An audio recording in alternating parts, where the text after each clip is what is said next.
As the weather warms up, you might be longing for a little garden oasis of your own where you can enjoy the great outdoors. Whether you have a patio, balcony or a sunny doorstep, you can create a beautiful spot that fills you with joy. If you've dreamed of turning a small garden space into a magical garden but don't know where to start, today we're going to show you how to create a beautiful container garden without spending a fortune at the garden centre. Container gardening is perfect if you're new to gardening, only have a small space, or just want a low maintenance garden that you can enjoy. There's no need for fancy garden design or landscaping. You can rearrange your containers whenever you like, and you can even take your garden with you when you move. The first thing that you'll need is obviously containers, but buying new pots can be very expensive, can't it? A thrifty alternative is to use salvaged items like buckets and ceramic sinks and baskets.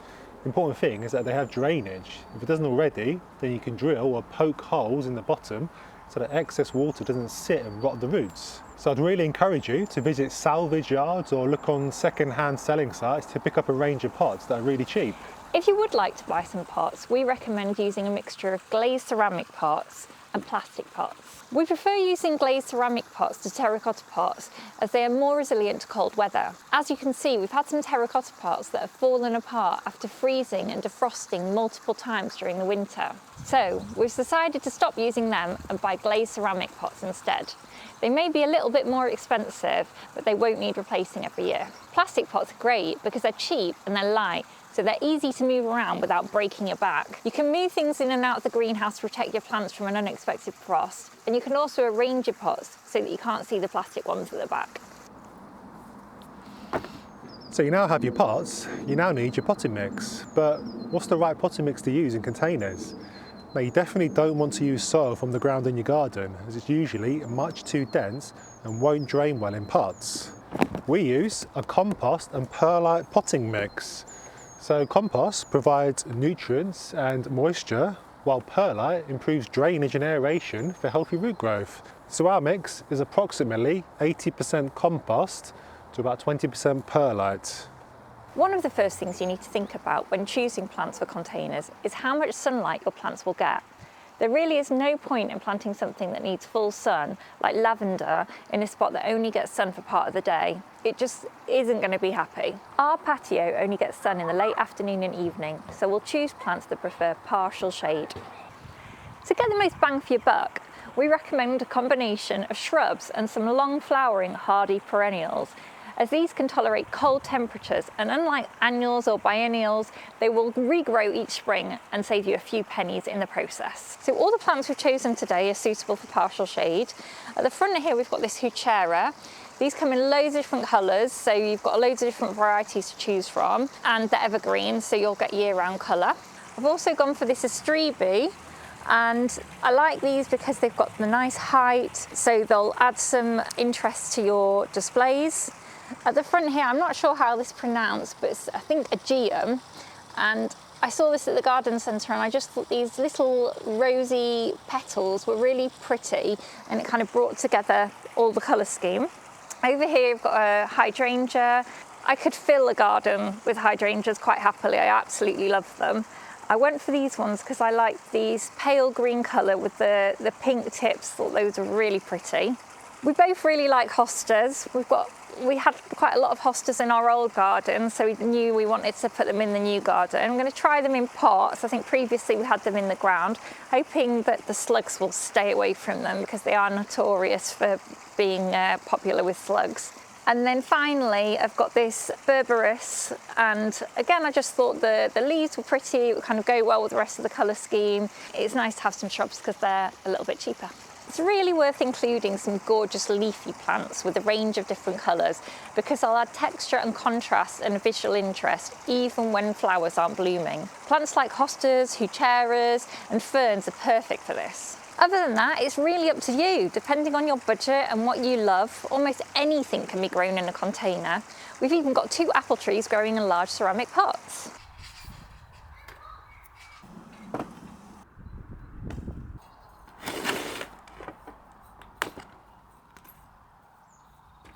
So it's now time to start planting. So we're going to start with this beautiful hosta. So we've got the right size pot for it. And if your pot has a large drainage hole at the bottom, then just take a stone or a broken bit of terracotta, we've got plenty of this lying around, and just pop that over the hole, just to stop the compost falling through the bottom. Just make sure that you place it concave down, just so that the water can easily escape. If you put only a small drainage holes, then there's no real need to cover them. To avoid root rot and to allow for good growth, your container only needs to be slightly larger than the root ball of the plant. And for larger containers, you can fill with several plants. Begin by filling your container with your potting mix. So you want to make sure that the plant's root ball sits an inch or so from the top, so you can water easily. Now we can grab our plant and get it out of its pot, and then position it in the middle of the pot, like so. Check it's in the right spot. That's at a good level, about an inch and a half, something like that, from the top of the plant, the top of the pot. That's what we want to see. So now it's just a case of backfilling around with your soil.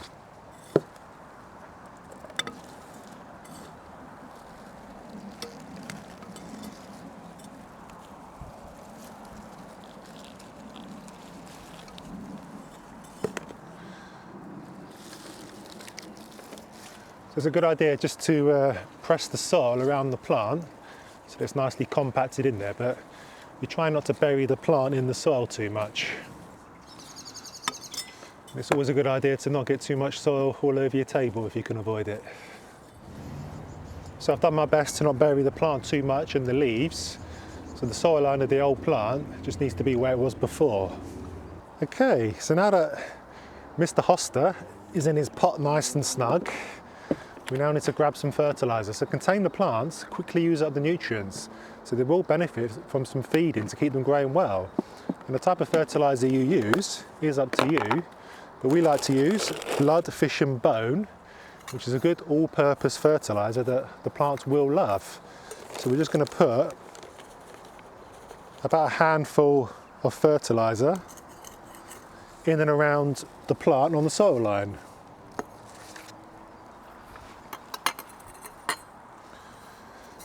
And then just scratch it in. So you can use a fork or you can use your fingers.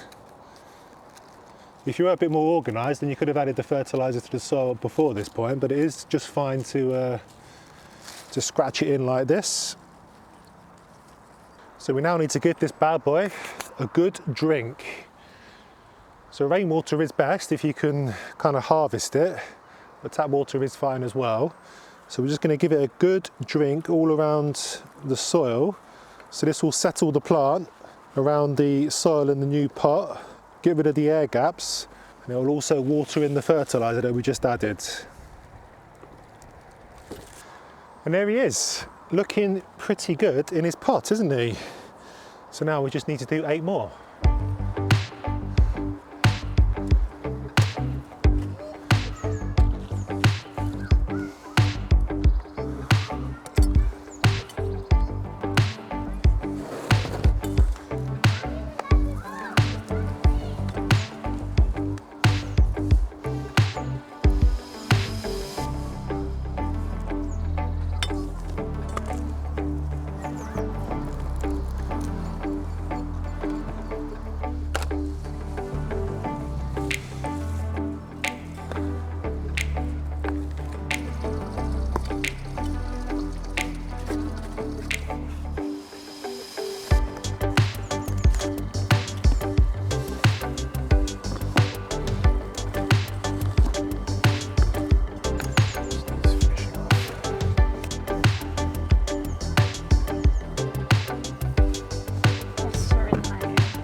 So quite a few of our plants, like the hostas and the hydrangea, have quite a large area of exposed soil.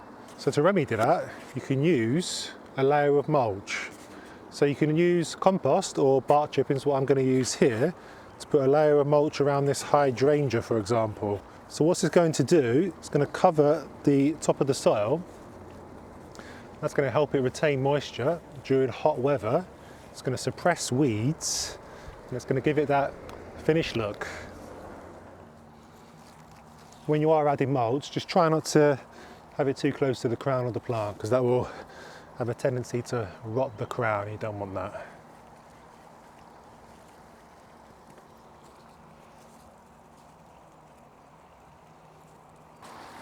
Right, so let's transform this patio into an inviting spot.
Doesn't look too shabby, Mrs. Sheffield. Plants in containers dry out quickly, so staying on top of watering is one of the most important jobs, especially in warm weather. During hot weather, you might want to come out and water once a day, if not twice a day. The mulch you've added on top will keep the moisture in though. Now, any annuals that you plant will need to be replaced next spring or summer, but what should you do with the leftover soil? I mean, it's lost all its nutrients, so it's ready for the bin, right?